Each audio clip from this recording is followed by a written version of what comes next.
Y bien, ya estamos aquí con el rabino Bernd Studiner. Es un placer, rabino. Encantado de conocerlo. Un gusto poder venir hasta acá. Gracias. Compartir con usted, aprender más de usted. Y poder saludarnos, ¿por qué no? A la manera judía, ¿no? Con un fuerte abrazo y un beso también. Sí. Te quedo muy agradecido que hayas venido tan lejos hasta este pequeño lugar que se llama Rejacim. Es una ciudad donde estamos nosotros, que son la mayoría de personas religiosas, y como se puede ver atrás de nuestro está el Monte Carmelo. Bellísimo. Sí. Espero que se pueda apreciar también en la visión como lo estamos apreciando nosotros. Sí, nosotros lo apreciamos mucho mejor porque estamos en vivo y en directo. 3D. Es otra cosa. Bueno, acá ocurrieron muchísimas cosas en la historia. Estuvo David Amelech, estuvo el profeta Eliyahu. Este es un parámetro que parecería ser un lugar que no tiene absolutamente nada, pero tiene muchísima historia. Si uno se pone a pensar, el primer caso que estuvo acá eran los soldados del rey David. Estuvieron porque estaban muy alejados de su zona, que era la zona de Jerusalén. Entonces ellos necesitaban cuidarse las fronteras y estaban muy cerca de Sido y Tirón. Entonces este era el lugar más óptimo, o sea, la zona del Carmel. Y necesitaban alimentos las tropas. Y alguien de ahí arriba del monte, que era el dueño de todas las tierras estas, no quiso darles absolutamente nada.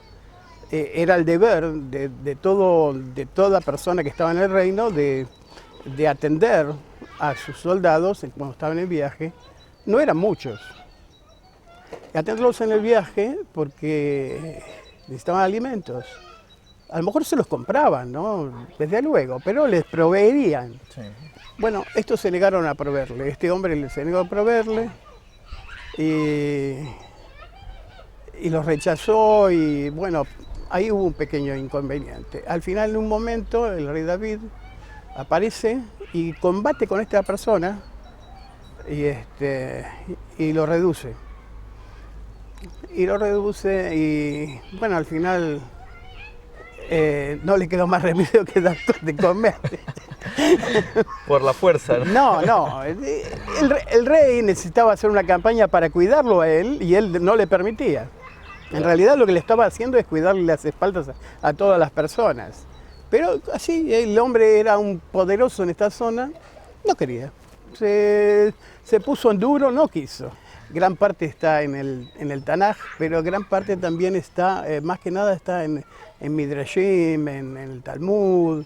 Entonces, cuando las historias se arman, yo las armo estudiando en diferentes lugares. No puedo estudiar de una sola fuente. Claro. Tengo que estudiar también de la Torah oral. Entonces ahí se componen las historias de los personajes. O sea, el rey David explica muchas cosas de él, pero uno sabe mucho más de su interior, de su forma y su personalidad, lo sabe por lo que dice en el Talmud o lo que dicen los Midrashim. Porque nosotros es muy reducido lo que está dentro del Tanaj sobre su vida, aunque el que a buen entendedor puede entenderlo mejor eso, ¿no? Pero es así, eso es un pasaje. Después el otro pasaje que tenemos es el del profeta Eliyahu. El profeta Eliyahu tenía en aquella época, hizo un problema con el rey Acab. ¿Por qué? Porque él se había pervertido y había ido hacia la idolatría. En parte tiene que ver esto Elizabeth, que hoy en día se la produce, en cada país lo pronuncia diferente. Unos le dicen Elizabeth y otros le ponen Elisheva. Okay. Bueno, esta era una mujer que lo indujo a la idolatría. Lo indujo a la idolatría al rey Acab y eso terminó por caer en el Baal de Sidón. O sea, Sidón es una ciudad cercana a Líbano, o sea, es en el Líbano, es una zona portuaria. Está ahí Tiro, sí, unos 25 o 30 kilómetros, más o menos, hacia el norte. Es una zona muy, muy interesante, pero ellos estaban en contra de todo esto, porque en realidad lo que divide al mundo es entre la creencia de Dios único y los dioses. Los demás dioses. Un día se llaman de una forma, otro día se llaman de otra, pero siempre es idolatría. Así es. Así que el mundo está dividido entre dos cosas, entre la idolatría y el monoteísmo judaico principalmente. Precisamente ese es uno de los temas que me gustaría platicar con usted, Raf. Sí. Nosotros, me incluyo, con los televidentes y con las personas que le Sí. seguimos por las redes sociales, tenemos el privilegio de leerle. Sí. Y disfrutamos mucho de lo que aprendemos de usted. En lo particular, yo aprendo mucho de usted, sigo aprendiendo. Hoy ha sido una tarde de extrema felicidad para mí porque pues, he podido vivenciar y escucharle de viva voz, ¿no? Lo que muchas personas no han tenido la oportunidad hasta ahora, que usted Sí. nos brinda el privilegio de darnos esta entrevista. Le leemos y hoy tenemos la oportunidad de verle, pero ¿cuál es el mensaje del Rav Bern? Bueno, el mensaje principal es el no a la idolatría. Yo aprendí de los antepasados. O sea, el antepasado más importante que nosotros tenemos que se opuso a la idolatría es Abraham Avinu. Él se diferenció del resto porque se opuso directamente a todo tipo de idolatría. En aquella época el gobernante era Nimrod. Nimrod quería que el mundo esté a manos de él. Él mismo era parte de la idolatría. Y Abraham desde pequeño se distanció en todo sentido. En la primera parte, que es algo después de los 3 años, el padre lo dejó cuidando el negocio. Y en un momento, el padre lo deja y él, que había comprendido a través de un malaj, porque él fue llevado a una cueva por la madre porque lo querían matar. O sea, mataban a todos los niños porque los magos y los adivinos le dijeron a Nimrod que iba a venir una persona que iba a nacer de entre ellos, una persona que le iba a traer problemas en la gobernación, y que de los niños que en esa época iban a nacer, iba a salir alguien que iba a traerle gravísimos problemas. Y entonces mandó a matar a todos los niños. Y el padre hizo Terach, que a su vez era, digamos, entre comillas, un idólatra. Quería salvar a su hijo. Entonces, para salvarlo, hizo un intercambio con una sirvienta, le hizo que apareciera el hijo de él, o sea, el hijo de ella, lo cambió por el hijo de él para que apareciera que murió. Entonces, al hijo de él, que apareció muerto, o sea, no el hijo de él, sino que el hijo de la sirvienta, que pareció muerto, y él lo llevó como si fuera un hijo de él que falleció. Okay. O sea que la esposa tuvo un problema y el niño nació con problemas y murió.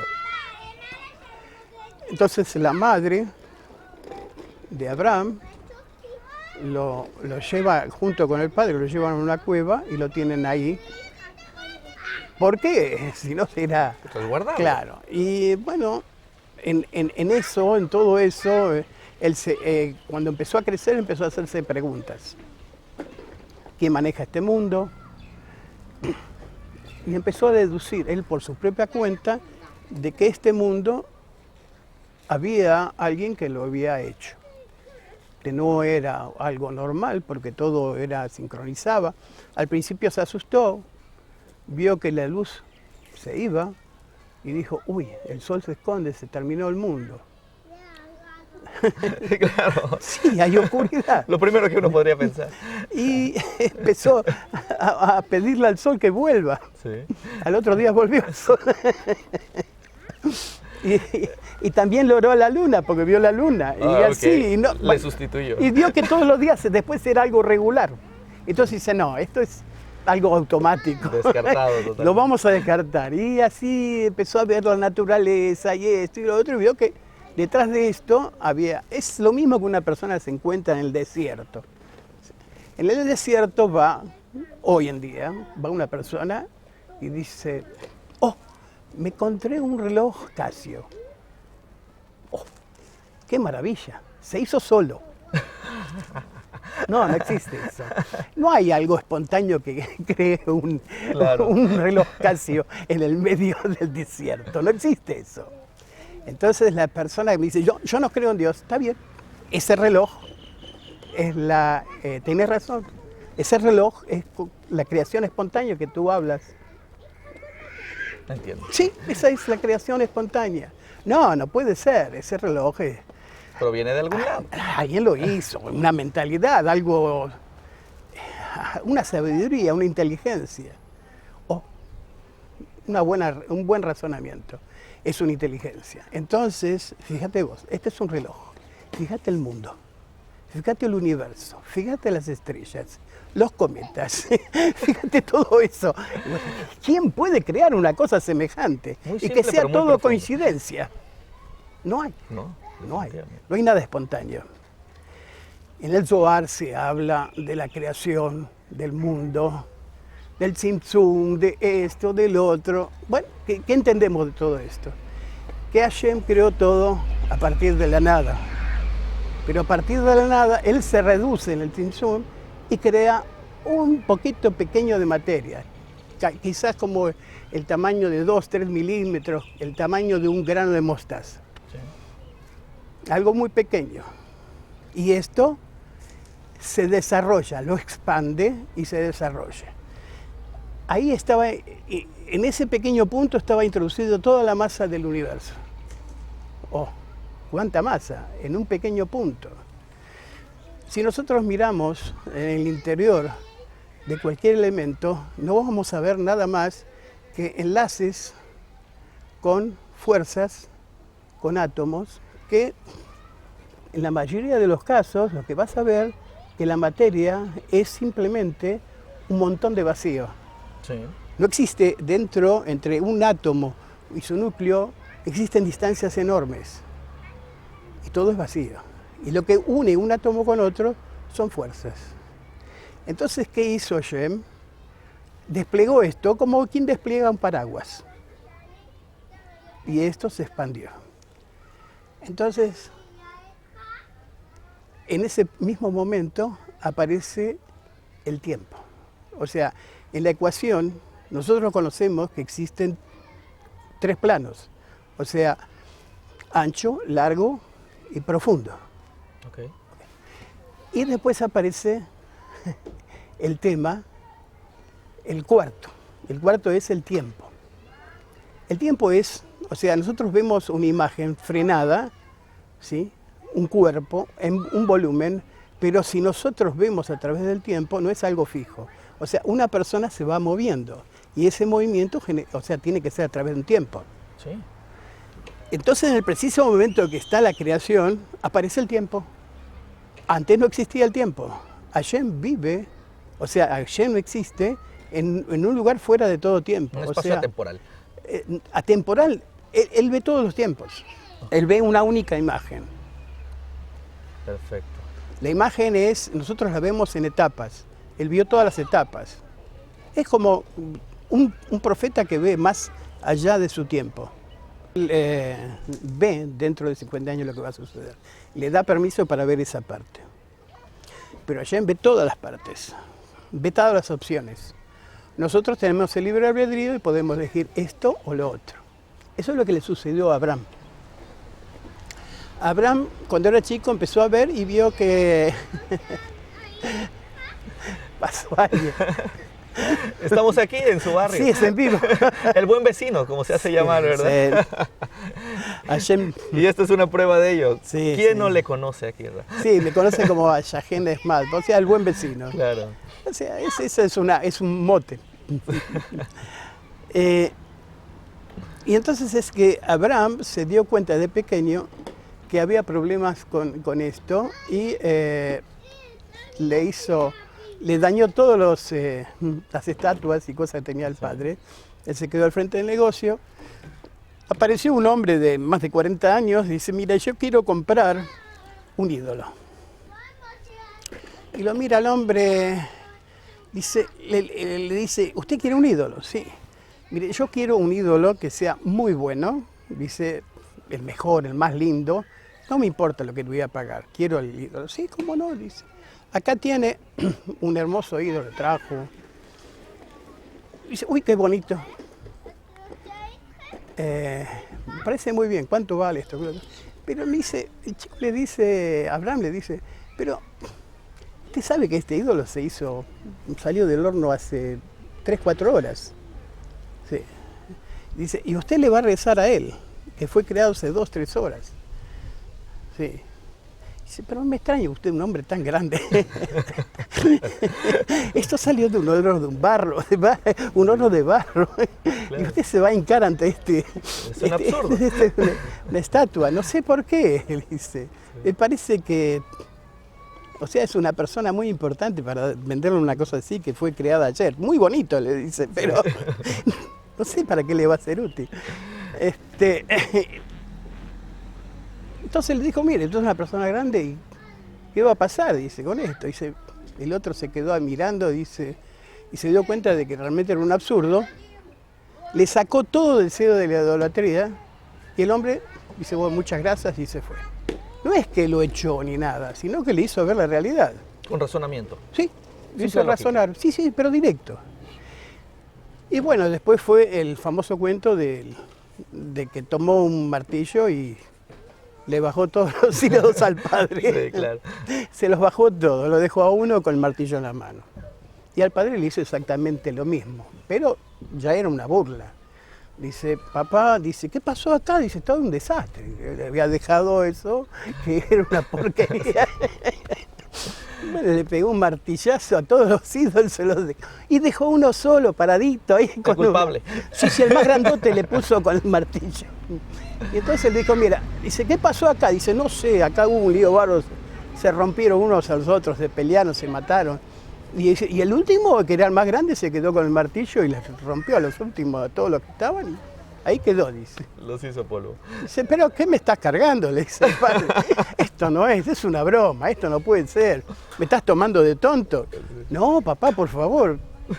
Dice, sí son de barro, son esto que lo otro. Oh, tú lo dijiste. Son de barro. Dice, ¿qué van a hacer? ¿Se van a mover? Le dice el padre. No se mueven. No hacen nada. Y entonces, ¿cómo, papá, vos crees en esto y y vendes estas cosas? El padre enloqueció ahí. Le sacó, le tiró todo abajo, el negocio, todo. Y encima le dijo que esto estaba mal. Y el padre admitió que realmente, ¿qué le va a decir? Le va a decir, no tiene razón. Entonces se lo llevó a Nimrod y ahí es que pasó todo este inconveniente, que lo metieron en el horno y todo esto que ya está escrito en el Tanaj y todo el mundo lo sabe. Y fue así como sucedió que él se antepuso ante la idolatría, pero de una forma muy simple, muy simple. ¿Y hoy en día usted hace un trabajo similar? Pero por imitación. Imitación. A nuestro patriarca Abraham. Sí, obviamente. Nada más. O sea, yo vi ese ejemplo. Referente? Sí, vi ese ejemplo. Y ese ejemplo es el que lo tengo siempre en cuenta. Porque, Rabino, hoy en día es bien sabido que las personas están empezando a despertar. Sí, es impresionante. Hablábamos hace un momento que las personas, sus seguidores, por ejemplo, sí, hoy en día son un gran número. Sí, pero no son solamente judíos. Muchísimas personas. Y personas que antes eran cristianas, eran evangélicos, protestantes, mesiánicos, alguno que otro también musulmán. Sí. Porque no les alcanzó, porque no les no les llenó todo eso. Se dieron cuenta que había mucha falsedad, muchos errores y faltaban cosas. Claro. Le faltaban muchísimas cosas a las demás ideologías, porque en realidad son más que religiones, son ideologías. Todo lo que sea proselitismo es en busca de poder o político o económico, están detrás de algo. Una persona que hace proselitismo hace eso. La religión judía no hacemos proselitismo. No decimos tú tienes que ser judío para ser salvo, como dicen otras religiones que dicen tú tienes que ser de tal o cual religión para ser salvo. Claro. Nosotros decimos que todas las personas pueden... Sí, no somos lo contrario. Claro, eso es todo el mundo. Claro. No hace falta ser judío, nosotros tenemos un trabajo que hacer. Todas las personas venimos a hacer un trabajo en este mundo y cada uno tiene su parte y todas las personas son importantes. Por supuesto. No existe una persona que no es importante. Si Hashem lo creó es porque tiene una importancia en este mundo. O sea, si no nos hubiera dejado en el mundo de las almas y en el mundo de los seres que no nacieron. Claro. Pero nosotros nacimos y tenemos algo que hacer. Entonces, ¿qué pasa con todas estas personas que nos ven, sí, que le leen y que en algún momento se preguntan, ¿qué hago con mis creencias? Porque las creencias, estamos de acuerdo, que forman una cultura. Y las personas hoy empiezan a despertar y empiezan a cambiar, a salir de esa cultura. Empiezan a salir de lo convencional. Bueno, hay una cosa que hay que decirle a la gente, que la religión judía no es la primera en el mundo. Adán Arishon ya sabía todo lo que nosotros sabemos, y más también. Adán Arishon no creía en ningún ídolo. ¿Por qué? Porque él conoció a Hashem, él conoció a Dios, él sabe quién es Dios. Él no hizo nada del otro mundo, y él enseñó a Matusalem, y él enseñó, a su vez, ellos enseñaron así hasta que llegara Noah. Pero de repente, en un momento dado, Enoch, lo que nosotros llamamos Enoch, sí, porque está Hanoch y está Enoch, hay dos personajes. Dijimos que Hanoch era de Bnei de Set y, o sea, es sacado de este mundo y pasa a ser las veces de un ángel que le llaman el Metatron. Enoch lo hizo entrar a la gente en la idolatría de una forma contundente, pero sin quererlo, porque en realidad dijo, mirá, los ángeles son seres celestiales, pero se ve que lo veían en aquella época. Estos seres hay que agradecerles porque son parte de Hashem. En ese momento lo que él hacía no era malo, pero quitaba, es como decirle, quitarle la trascendencia a Hashem. Sí. Nosotros no podemos, vemos a una persona y decimos, esta es una persona santa, y vamos a adorarlo porque es santa. Estamos haciendo un error. Eso sería llamado, es idolatría. Es idolatría. Entonces, esa idolatría es la que hace confundir a las personas. Empiezan primero por querer hacer algo bien y adorar cada cosa que Hashem creó y termina haciendo algo malo. Ese es el inconveniente de la idolatría. Están haciendo algo que lo saca del culto de sus cabales. Del culto correcto, por decirlo así. Sí, o sea, ¿no? Si tú quieres tener bendición de Dios, no tenés otra cosa que adorar. Hace falta irse por las ramas, no cosas secundarias. ¿Qué es idolatría? Idolatría es todo tipo de cosas que nosotros adoramos, y no necesariamente tiene que ser ni ángeles, ni personas, no, puede ser cualquier cosa. Hay personas que adoran el dinero, hay otras que adoran las drogas, hay otros, yo qué sé, tantas cosas que uno no sabe qué es lo que sucede en el mundo, pero se distraen de la creencia verdadera y terminan por cambiar el mundo. Terminan por cambiar el mundo. Destinando así mente, voluntad y emoción hacia esa nueva deidad, si pudiéramos decirle así, ¿no? Sí. Así es. sea esta cual fuera. Nosotros tenemos que dedicarnos primero en crecer, elevarnos espiritualmente, no dañar al prójimo. Amar ya es un paso mayor, es algo más complicado. El mensaje del rabino Bernd Studener, hoy por hoy, para todas las personas que le leen y que hoy por hoy le escuchan también y le ven, ¿cuál podría ser? Es muy simple, hay que alejarse de la idolatría, no dejarse confundir. Hashem es uno, no hay segundos, no hay que rezarles a cosas secundarias. La oración está dirigida a Dios, es muy simple. El que no sabe un idioma, el hebreo, por ejemplo, puede rezar en el idioma que quiera, pedirle a Dios en forma... Nosotros somos todos hijos de Dios. Todos los seres humanos somos hijos de Dios. Todos podemos alcanzar la santidad. No es algo complicado. No es algo tan complicado. El asunto es llegar a las personas y que las personas lleguen a su vez a Hashem de una forma muy simple, muy sencilla. No hace falta fórmulas. Ahora, cuando uno quiere ir ascendiendo y quiere superarse, entonces puede ir mejorando y haciendo cosas más elevadas.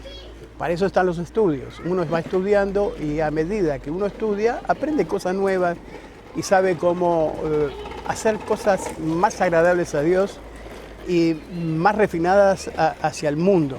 Porque, ¿cuál es la razón de todo tipo de estudio? Mejorar al ser humano.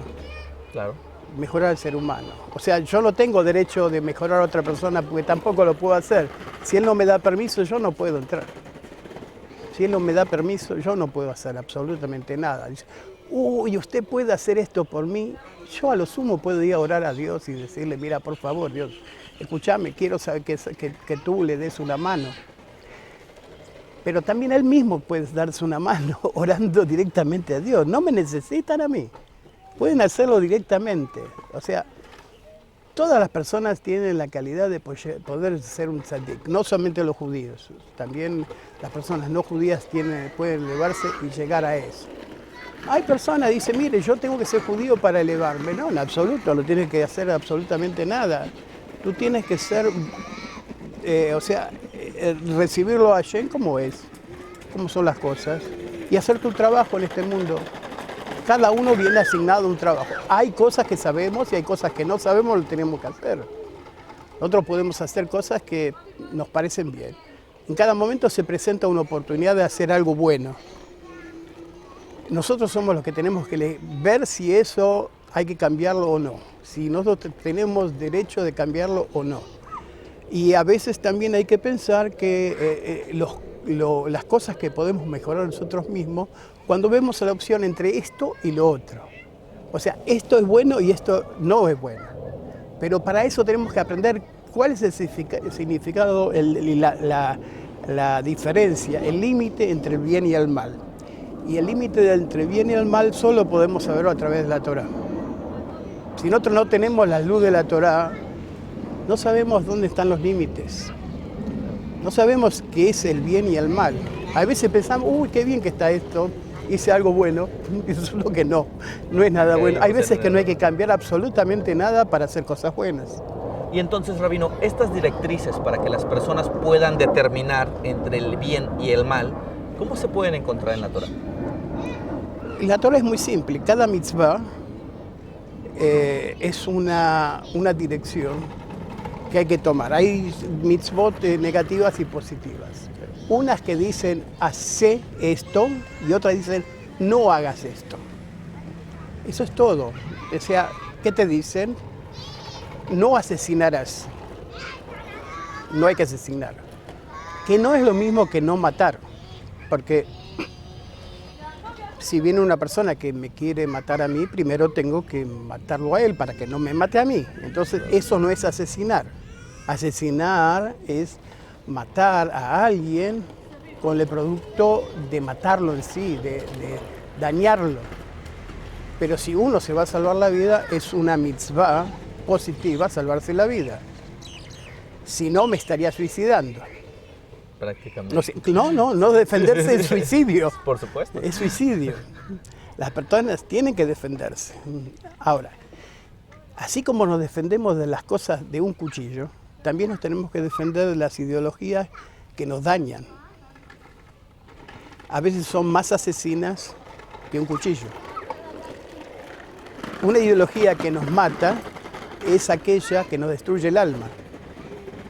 Si nos destruye el alma, nosotros dejamos de existir como seres humanos, como el alma que nosotros tenemos para venir a este mundo y hacer algo como corresponde, para elevarnos, para crecer. Y nosotros no crecemos cuando estamos dentro de cosas equivocadas, erróneas, que nos dañen muchísimo. Esa llama de vida se extingue. Se extingue. Esa persona vuelve otra vez, después de la muerte, y le preguntan, ¿qué hiciste? Dañaste tu alma, yo te di la vida, esta vida para que hagas cosas que después vengas con regalos, o sea, que vengas con cosas que lograste hacer, logros. Acá has destruido, no has logrado. Entonces la Torá te dice, mira, te puedes ir hacia el lado de la vida o puedes ir hacia el lado de la muerte. Puedes ir hacia el lado de la vida o puedes ir hacia el lado de la muerte. Entonces, si quieres elegir la vida, haces esto. Y si quieres elegir la muerte, haces esto. Es lo que me decías tú en el principio de Devarim, que no son maldiciones, sino que son elementos para que nosotros sepamos que no es bueno hacer. Advertencias. Advertencias. Y eso es lo que fue que sucedió, advertencias. Se ha dado mucho, David, que hoy en día circula por las redes una marcada diferencia entre lo que es un judío y un no judío. Que a título personal yo creo que no la hay. No la hay en el sentido de superioridades o inferioridades. No es una cuestión de superioridad. Como erróneamente se ha creído. No hay cuestión de superioridad. No, nos otorgaron a todos un alma, Dios nos dio un trabajo que hacer, a nosotros nos dio un encargo bastante complicado, bastante difícil. Hay una parte que dice en la Torá, ustedes son Kohanim del mundo, sacerdotes del mundo. O sea, es un trabajo. Como cualquier otro. Sí, una responsabilidad. Algunas la toman y otros no la toman. El exilio nos sirvió para crecer también. El exilio nos sirvió para crecer. El último exilio son, digamos, más de 2000 años. Y realmente fue muy duro para todos los judíos porque entró Roma y nos destruyó, nos hizo salir de la tierra. Siempre hubo acá gente judía en la tierra de Israel, pero nos hicieron salir. Entonces después decimos, uy, es algo malo. No es nada malo. Fue un crecimiento todo esto. Y desde luego hemos perdido muchas personas porque la asimilación, ¿qué significa? Entrar en las otras culturas que más que nada, o sea, la mayoría de las personas están magnetizadas por idolatría. Entonces el judío tuvo que nacer ahí. Y muchas veces para ellos es normal lo que no es normal. Eso es lamentable, pero así es. Y así le pasa a todo el mundo. Porque ¿qué pasa? Dice, uy, el gentil, hace el mal. No hace el mal. Lo que pasa es que no sabe ni lo que hace. Una persona que es cristiana, que nació cristiana, en realidad fue hace varias generaciones, muchas, fueron obligados a ser cristianos. Así como fueron obligados a hacer eso, fueron obligados a otras cosas. Y la idolatría entró ya como si fuera una costumbre. El niño que nace dentro de eso no sabe ni lo que está haciendo. Totalmente a ciegas. No, está a ciegas, no sabe lo que está haciendo. Dirigido por una fe sin fundamentos. Pero a medida que aparecieron los libros y aparecieron las radios y después apareció el internet entonces se empezó a difundirlo, o sea, empezaron a ver material, porque yo en realidad cuando escribí al principio y hacía cosas para judíos. Nunca tuve la intención en mi vida de que viera al público gentil, pero empezaron a aparecer los gentiles Y empezaron a recibir eso. Dice, ay, yo estoy en algo que no está correcto. Claro. Yo no le dije que no está correcto. Él vio que no está correcto. Solo se dieron cuenta. Solo se dieron cuenta. Y en ese momento empezó un despertar. Y cada vez más, y cada vez más. Y si nosotros no somos... Se ha vuelto una avalancha. Sí, se ha vuelto una avalancha. Y no tenemos la menor idea como qué pasó, qué generó. Nosotros hemos escrito lo que ya estaba escrito. No es nada fuera de lo común. O sea, es un despertar Para nosotros colectivo. no es fuera de lo común. Es un despertar colectivo Es un despertar colectivo. a nivel mundial. Primero empezó con un despertar judío, porque también acá en Israel hubo muchísima gente que volvió en Teshuvá. O sea, regresó, retornó, de vuelta a las sendas, gracias al material de lectura, material de rabinos que empezaron a hacer videos y todo eso, y cada vez se genera más movimiento. ¿Cuál es la razón? No se sabe. Sí, se sabe. Uno dice, bueno, estamos pronto a la llegada del Mashiach. Pero el Mashiach, la entrada del Mashiach es una entrada, es como decir, es una entrada culminante, un regalo especial. O sea, es un regalo especial, pero en realidad todo lo que está sucediendo es el tiempo del Mashiach. Eso significa, lo que está sucediendo ahora, que nosotros vemos que cosas suceden y no sabemos por qué, es eso. Eso significa tiempos del Mashiach. Que vemos que acá en Israel está sucediendo esto. ¿Estamos viviendo una era mesiánica? Digamos así, ese es el nombre, pero en realidad estamos viendo que es el corolario de Hashem, que se está mostrando su poder a través de cosas espontáneas. O sea, es algo natural. La gente está rompiendo con todas las cosas que son perjudiciales.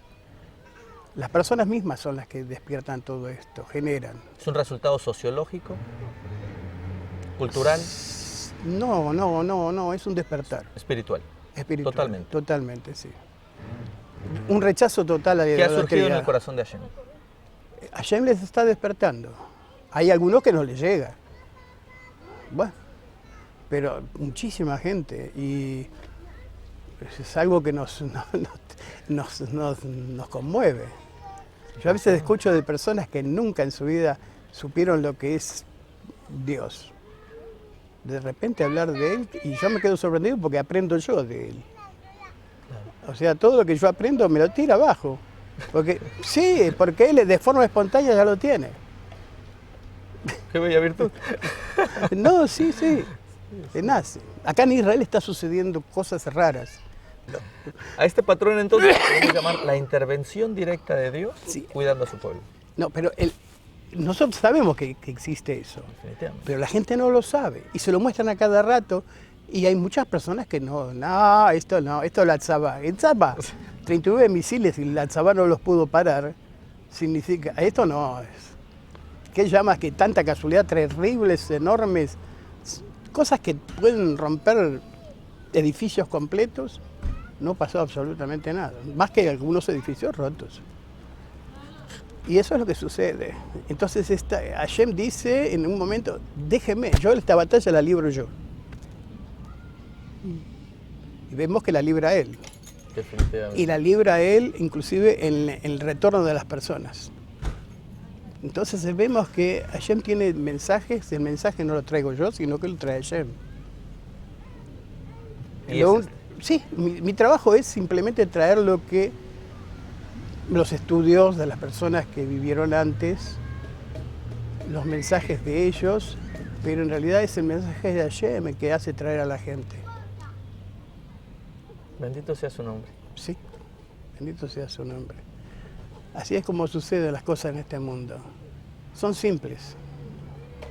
Nosotros hacemos una parte del trabajo, pero en realidad es nuestra labor es enseñar a la gente lo que está dicho para que aprendan.